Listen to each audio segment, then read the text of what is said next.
So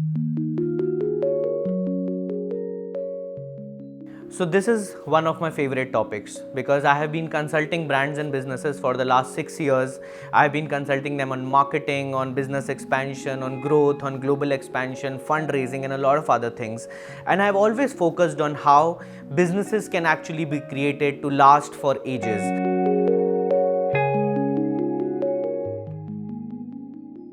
So creating brands that last, creating businesses that can survive for decades, creating businesses that can become legacies is what this video is all about.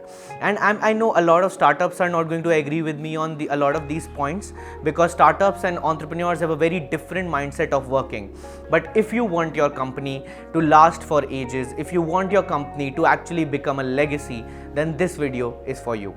The first most important thing to create a business that can last is to hire specialized people. So hire people for every role specifically. I know a lot of entrepreneurs believe in multitasking. They believe in hiring one person who can do a lot of things. I have run a startup myself and I used to be the HR, the marketing guy, the PR person, the sales person, the business development head, everything. But that is not how you can scale up a company. That is not how you can scale up a startup to actually become a conglomerate. To make sure that happens, you need to hire specialized people for specialized role and to hire the right person who is the best fit for a particular role. Another point related and probably very similar to the first point is to create management structure.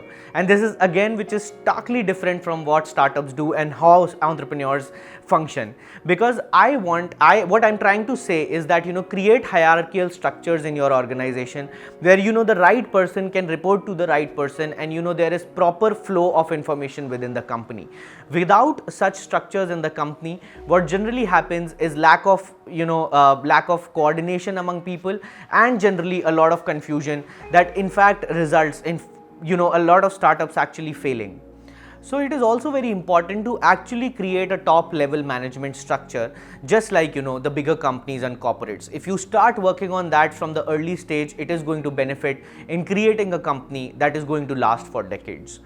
And I think the next very important point which most of the startups and entrepreneurs tend to miss is to plan and forecast for future. So a lot of startups really struggled during the pandemic, majorly because they had not foreseen something like this. And to be fair, I mean nobody did.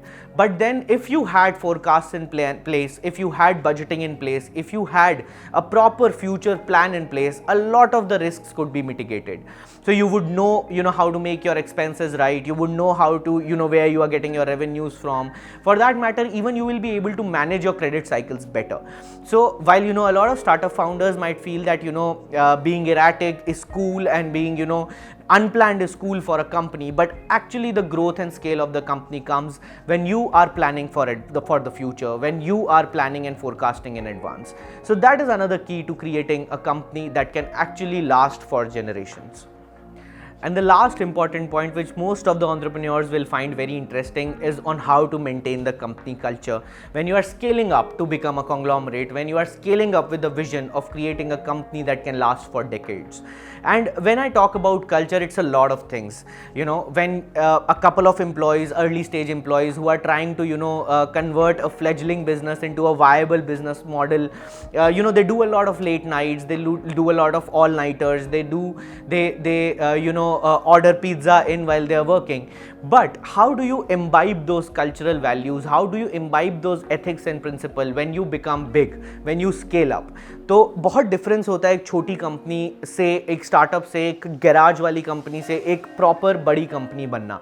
And this is one of the major differences.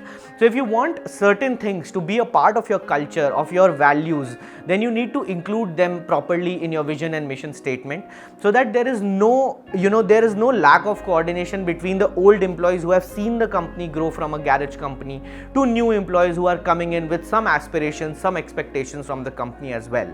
So बहुत ज़रूरी है इस balance को maintain रखना और अपने जो भी कल्चर, जो भी एथिक्स, जो भी प्रिंसिपल आप इम्बाइब करना चाहते हो in the long run, to put them through in the vision and mission statement and to communicate it to the newer people who are joining the company. So, and a lot of companies will actually agree with me that scaling up to become a corporate or scaling up to last for decades is in fact the most challenging part of running a startup, of being an entrepreneur. There are, market uncertainties, there are, erratic supply chains, there are logistic issues, there are hiring issues, and then, suddenly a pandemic comes out of nowhere. But in all of this, the actual internal organizational structure does not have to be chaotic. An effective internal structure, an effective organizational structure can actually help you battle with all these odds and sail through with ease and streamlined operations. तो बहुत ज़रूरी है अपने operations को streamline रखना, अपने management structure को sorted रखना, so that you are able to face all other business challenges with a lot more ease. A lot of entrepreneurs might actually feel that whatever I'm saying is actually opposed to, their work culture, their startup culture, and what I'm trying to say is going to make for a very boring sort of an organizational structure.